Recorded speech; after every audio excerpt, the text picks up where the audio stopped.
All right, I want to welcome everyone to our LinkedIn Live session this morning. My name is Bill Bowman. I'm the Director of Marketing for Cipher in the US, and with me is Scott Krosky. Hey everybody, my name is Scott Krosky. I'm the Global Chief Information Security Officer for Cipher here. All right, I want to thank everyone for joining us in the session. We're going to be going over proactive vulnerability alerting, which is Cipher's new solution for the market.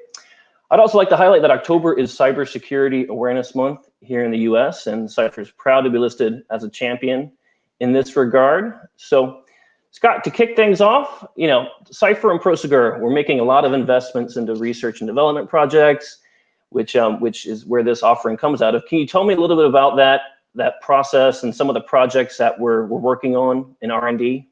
Yeah, absolutely, Bill, and thanks for sharing the screen here. So, basically what Cipher has been doing, we are investing in research and development activities because we see the future of cybersecurity as constantly evolving, right? And we have to adapt to be able to meet the new and emerging threats and tactics out there. So the way that we manage our innovation is very similar to the way Amazon manages it, which we have an innovation funnel, and every project that we have goes through this funnel. And there's a filter, a gateway between each stage to see if a project survives or if it's no longer part of our strategy. So the first stage is stage one, which is the initial pitch. It's pretty much anybody within the company or some of our customers may provide us with information about new ideas. We analyze that and understand, is it something that technically could be capable, and do we want to put a research budget and project around that? And if that's the case, then we move into stage two and develop a proof of concept. The proof of concept stage is typically where we want to develop, custom source code or using open source intelligence or open source coding methods and looking at constructing that new capability that we have. If we have a successful proof of concept and we've worked out all the bugs, we move into stage three where we have a minimal viable product, and that's where we begin partnering with a couple of our existing customers, and we look at being able to actually deliver that as a service. And that's where we work out the business side of the house. How do we look to sell this, and how do we tweak it so that it's delivered most appropriately to our customers? And then finally at stage four, once we work out those bugs, we actually launch it to the market. So Bill, you had kind of mentioned a little bit, some of the projects that we have. Just kind of highlight, we do have a number of projects this year that we've been working on. The top left corner, as you can see, really excited to talk about this today, is the proactive vulnerability alerting. And this is the project that we're going to be releasing to the market here in the month of October. You can see some of the other projects that we're working on as well too. I'll just highlight top right corner there is assessing IoT and OT devices for trust. Prosegur and Cipher participated yesterday actually in a day-long virtual conference called the Open Innovation Challenge, which they called Come In. And we had 15 companies that provided their pitches to us.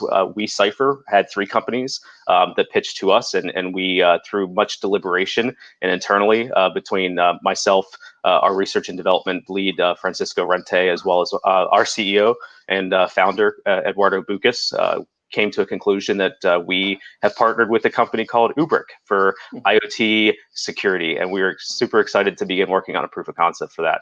And very excited to work with Ubrick as well too. You'll see some of the other projects here. Just we're looking at honeypot technologies, some automation in the background through our virtual cyber analyst. We offer now domain protection, which is something we launched earlier this year to quickly identify when the malicious domains are registered. And this is incorporated at no charge to our customers for MDR specifically.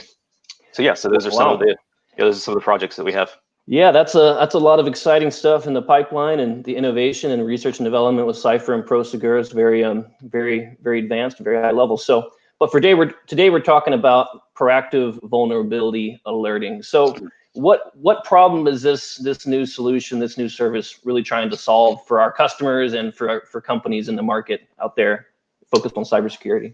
Yeah, so good question, Bill. So what we're looking to do here is solving one specific problem within the vulnerability management lifecycle. So if you look at traditional vulnerability management, this is where you have software patching or configuration changes. That's usually the outcome of a vulnerability management program is to proactively harden the environment against potential upcoming threats. The way this starts, there's a time frame that's associated with this. And the way it starts is there's a vulnerability that's announced, and that announcement can be done through various means. It could be done by the vendor themselves saying, hey, everybody, we have a software flaw. The patch is already available, go patch it, right? Sometimes it's discovered by research firms or other individuals on the internet. And usually they work in collaboration with the vendor to notify the vendor ahead of time before it's made, before it's announced.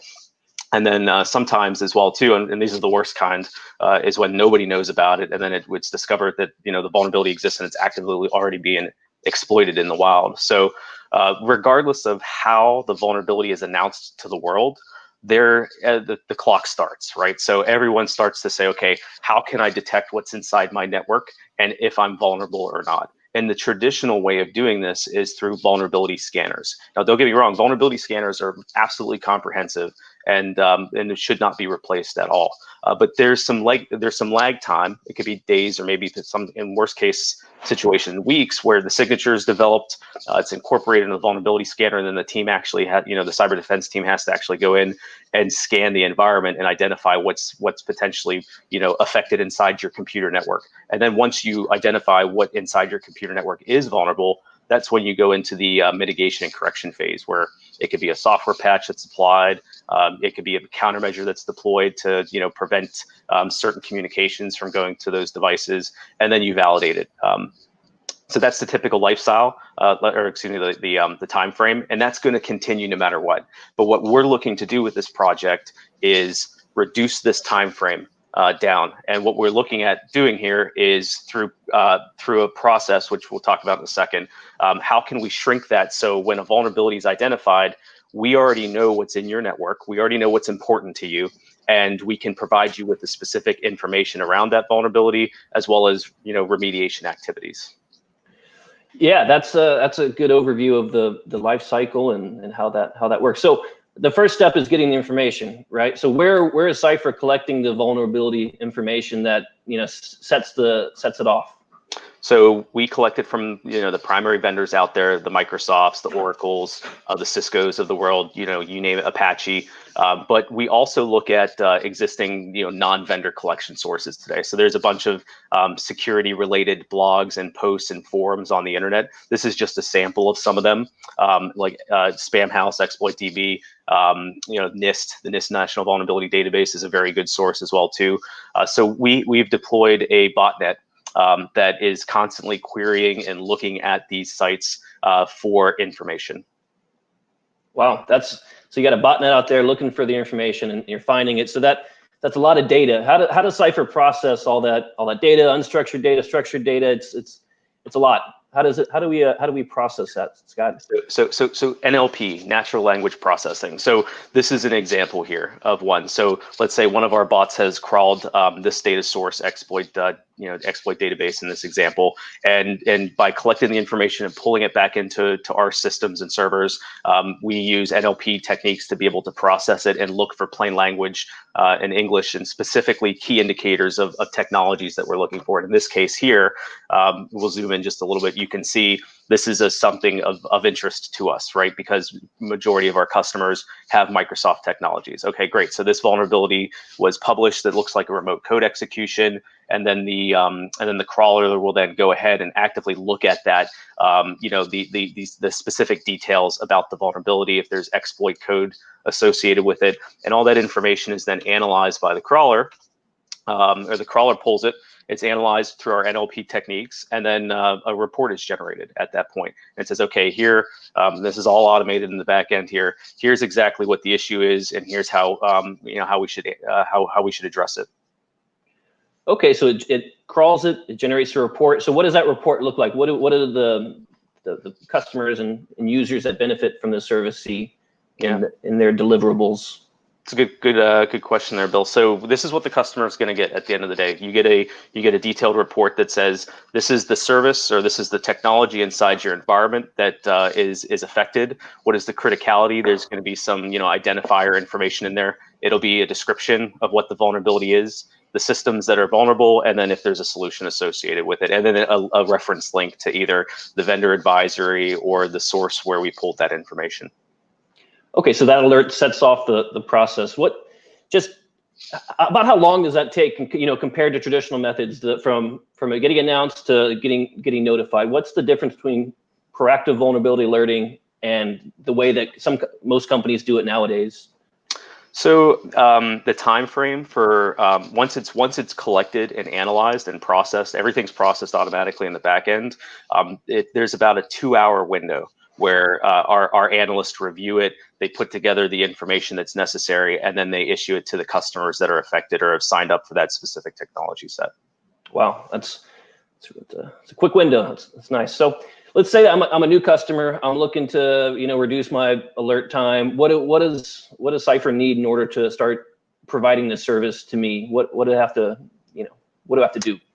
Simple, right? So if you're an existing customer, exactly. So if you're an existing customer, what happens is that we review with you, the software technologies. Typically, especially if we've deployed a SIM in the environment or we've already done a vulnerability scan, we already know what technologies you have inside your environment.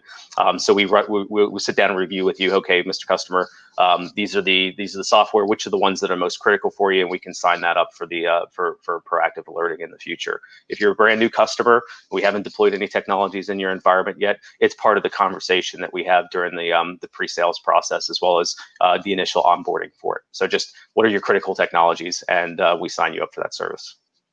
Okay, that's very exciting. It looks like a great new service, going to help out our customers, reduce the alerting time. Anything else you want to share, Scott? Or if anyone in the chat has any questions, feel free to leave it on there. Yeah, no, I mean, I think to be honest with you, Bill, for the most part, we're just really excited to be able to offer this as a service. We've got other innovative projects that we have coming down the pipeline that we're looking to be able to wrap in, and where we can, and every time we look at this, how can we better enhance our services, right? And how can we better provide additional, capabilities and cyber defense capabilities to our customers, and this is one of them. So we're pretty excited about it today. Yeah, great. So thanks, Scott, for sharing this new service. If you're interested in learning more about it or getting it into your environment, just send us a message. The information is right here on the screen. And I want to wish everyone a great Friday, great weekend. And this is the kickoff of Cybersecurity Awareness Month. So look out for more podcasts, more LinkedIn Lives, more content from us with the topic of keeping your company and keeping yourself secure with the cyber security. So I want to thank everyone and have a great day. Thanks, Phil. Bye.